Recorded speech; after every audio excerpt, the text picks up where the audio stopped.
called a ground snake? This is the most common snake to get inside houses. Hey everybody, I'm gonna go look for snakes today. Now, I'm gonna shake things up just a little bit. I'm not looking for rattlesnakes or anything like that. I'm gonna be looking for tiny little fossorial snakes. Fossorial is just a fancy word for snakes that just live underground all the time. I'll be looking under rocks and things like that to find them.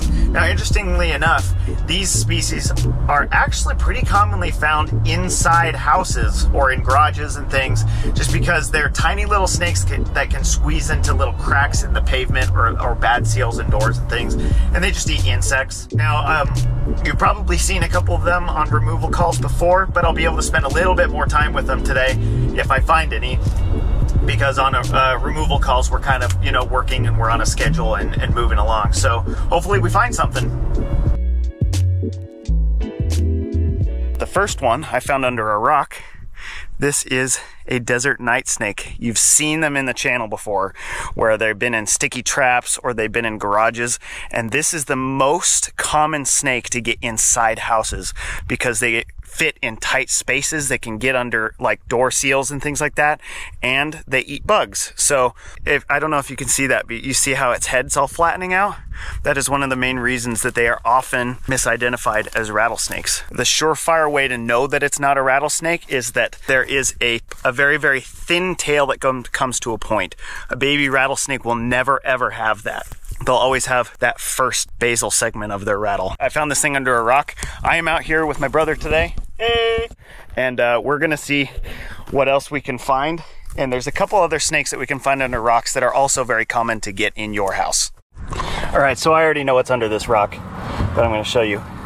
That is a ground snake. That is another super common snake that is found in houses. Now, this is kind of the standard look for them, but they can also be banded and bright orange, and they can have more of a black head. These things are also very common to get into houses because they do well in suburban environments because, again, they eat pests. And as you can see, they're tiny little things and they can fit under things like that rock, so they can very easily get into garages and things, and so they end up on sticky traps all the time. I love these things, and even Marissa and Nick and them always make fun of me, and they always send me pictures of their relocations of them because they know how much I love them. So, ooh, nice. Look, put them next to each other. Whoa. Look at the two different kinds. Dude, literally just a couple feet apart from each other, dude. Wow. No That's way. really cool. All right, so this is actually the same species of snake. So I just flipped that gray one as you just saw, and then here's this banded one. So what this is called is polymorphism, where the same species can look very different. These could even be, it's not likely, but they could have come from the same clutch. Now these can, as you can probably understand, can be confused with coral snakes, but if you've looked at enough coral snakes, you would know that it looks nothing like it. This is something that gets in garages in Phoenix all the time on sticky traps and everything, and they are only doing you a favor giving you free pest control. Hey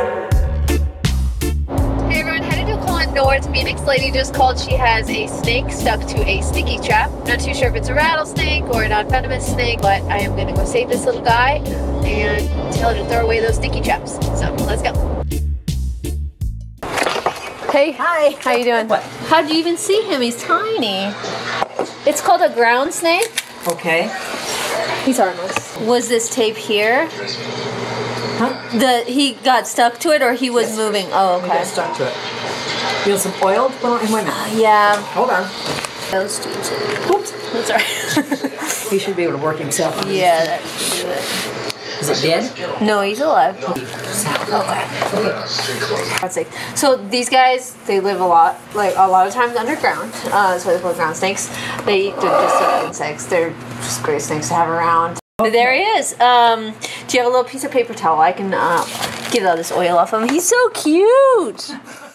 Well, if that wasn't the cutest snake that I've ever seen in my entire life. The thing was adorable. I don't think I've ever seen a baby ground snake. Most of the ground snakes we get are stuck to sticky traps. We don't tend to get a lot of calls about ground snakes just randomly.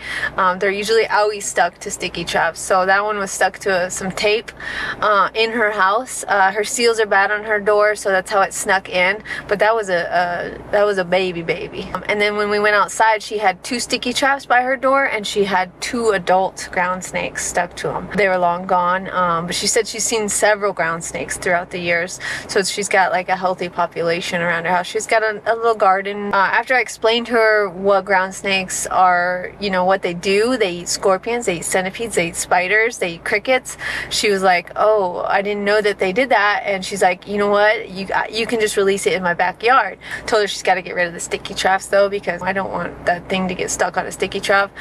She agreed that, you know, she'd rather have the ground snakes around than kill the ground snakes and stuff. So she's gonna get rid of her sticky traps, and she kept the ground snake, and that thing was so cute. So that was a great call.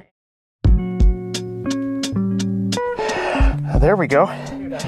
I just flipped a patch nose. Yeah, it was under that tiny rock too. What? Look at that. No way. That's awesome. What?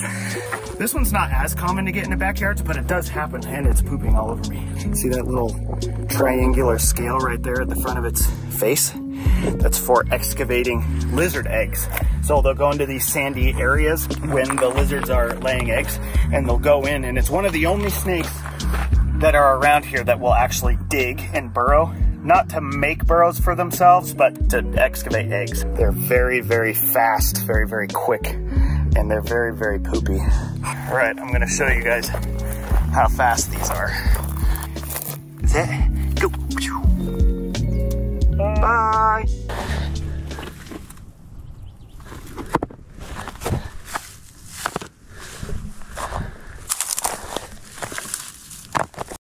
Another one, about that same size.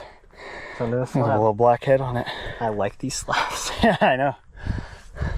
What on earth? A coach whip and a patch nose? Under one rock. Those are both very big. That was very unexpected. You've seen plenty of these snakes on the channel before, but this is another one that is commonly in backyards. These are very fast and very flighty snakes, these coach whips.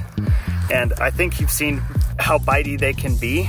But as you can see, we're not like concerned, like it's kind of scary, and look, I got a little bit of blood on my hands, but like it's really not that painful, and they're by no means dangerous to use. Ow! Ow! You see that? See, that didn't hurt.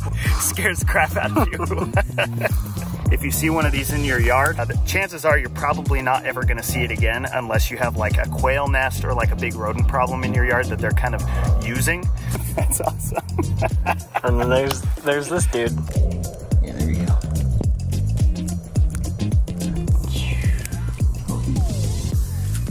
There you go.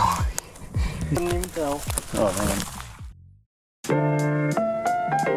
Everyone headed to a call in Scottsdale. A gentleman just called. He says he had a snake in his garage stuck to a sticky trap, but I guess it got off the sticky trap. Now it's just loose in his garage.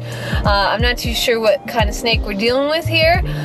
From the map and whatnot, it didn't look like a rattlesnake area, so we'll see.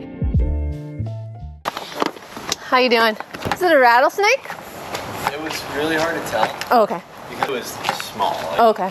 this big. That trap right there, I don't know if it's curled up in it. Yeah, it is. Yeah, it's a night snake, actually. Nice. Yeah. Well, that's good. Yeah, so they're harmless. Oh, it looks like he almost got out. He's just got his head stuck now. Nice size night snake. My first night snake of the year. Oh, pooped on me. Sweet. It's okay, little buddy. We'll get you out of here.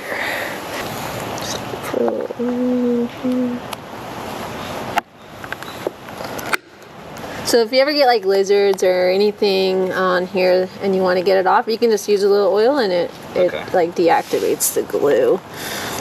Or the best option is just to throw these sticky traps away. Yeah. They just do more harm than good, I feel like, because these guys are going to eat your insects and whatnot, and kind of just take care of things in the area. Oh, there you go, buddy. He's got a little scratch on his head, but he should be good after he sheds and whatnot. But yep, yeah, this is an adult.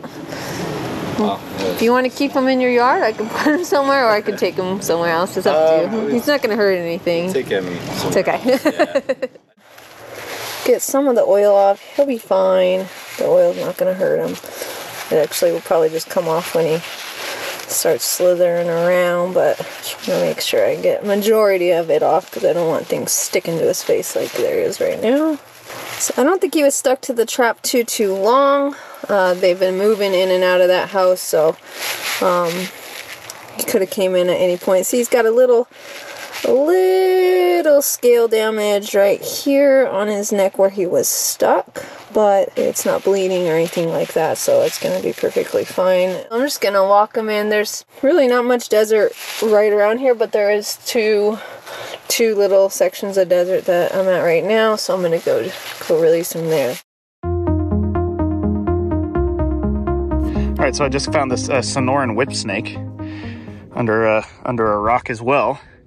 Dude, these guys are beautiful. And they are actually fairly common as you get out into the desert in Phoenix, but they are rarely found at homes on relocations, just because they really do best out in the desert and not quite as well in urban environments like the coach whips do.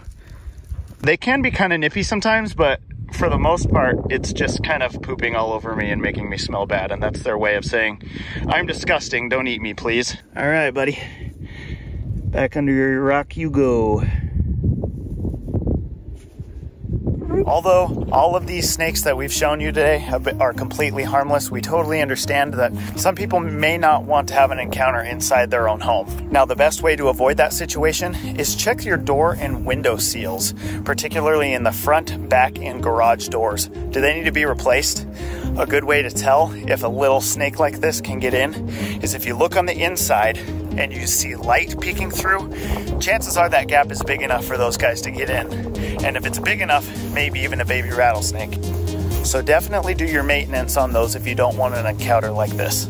Also, a big reason for indoor snake encounters, although they are uncommon, is the weather's nice. What do? You open the windows and you open the doors. Do not do that if they are unattended, because that is the perfect opportunity for a snake of any size to get inside.